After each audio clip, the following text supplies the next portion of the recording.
The few of you, let's see. I think the first reply I got on this was actually from no, it was from Chandler. And Chandler said, okay, well, if I go back 2 and I want a slope of -2, then it's going to be sloped kind of like this right here. And then at -1, it'll kind of come back a little bit. Then when you get down to 0, it's going to be flat here. And then when it comes up to 1, it's going to start coming up, so we'll have a slope of 1 there. And then it's going to get a little bit steeper, and it'll be about a slope of 2 right there. Now, was the graph that Chandler sent me correct? No. Yeah, that's correct, right? Now, Quest did not send me the same graph. She sent me a graph that looked like this.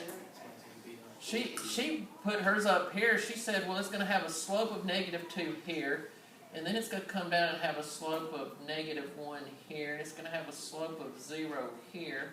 Then it's going to come up, and it's going to have a slope of 1 here, and then it's going to have a slope of 2 here.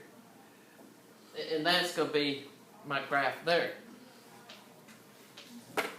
Now, Stephen's graph, he sent me his all down in the negative section here.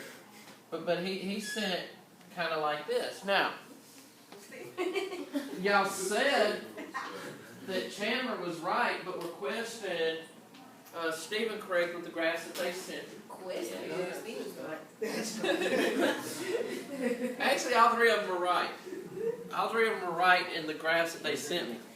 All 3 of those graphs, and let me adjust my camera here to where it was on it for those of you viewing at home. And all 3 of these are correct. Now, thank you.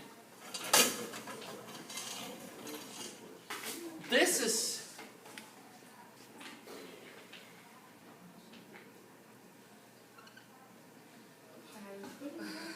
going to change up just a little bit here.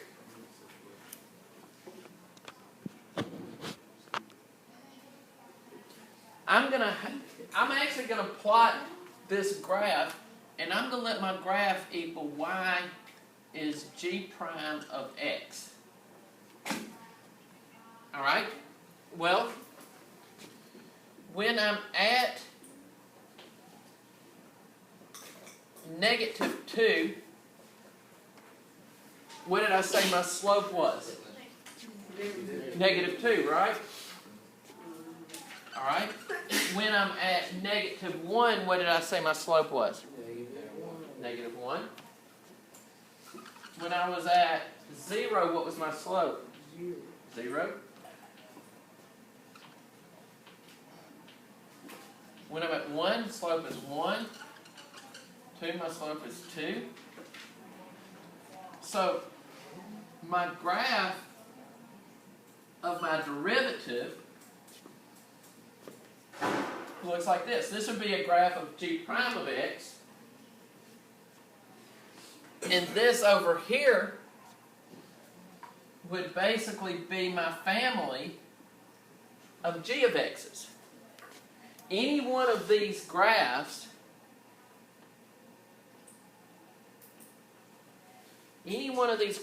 here,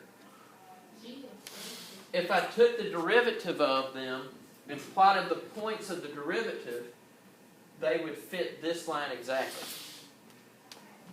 Now, ask your question. Those are the graphs of g of x. Yeah, these would be the family of graphs of g of x. Okay, so Or I can say y equals g of x. Go ahead. is this the same thing as the thing you were talking about a couple weeks ago where it was like you had an equation that was like x squared minus 1 and you had x squared and you took the derivative of both, that would be the same derivative? Yeah, the question was, if we had like the graph of x squared plus 1, x squared minus 3, x squared plus 80 million. all of those have the same derivative. So that's what they're saying is the family of functions that has this one single derivative here. That looks like that. Now, these are all quadratic. They're not necessarily x squared, but they're all quadratic. And all of these quadratics, they're antiderivative, new word, antiderivative. And think about it, antiderivative would mean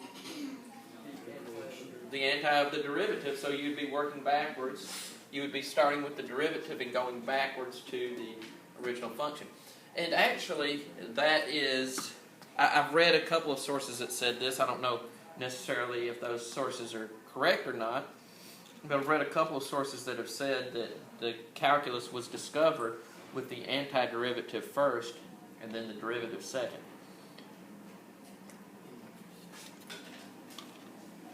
So are we good here?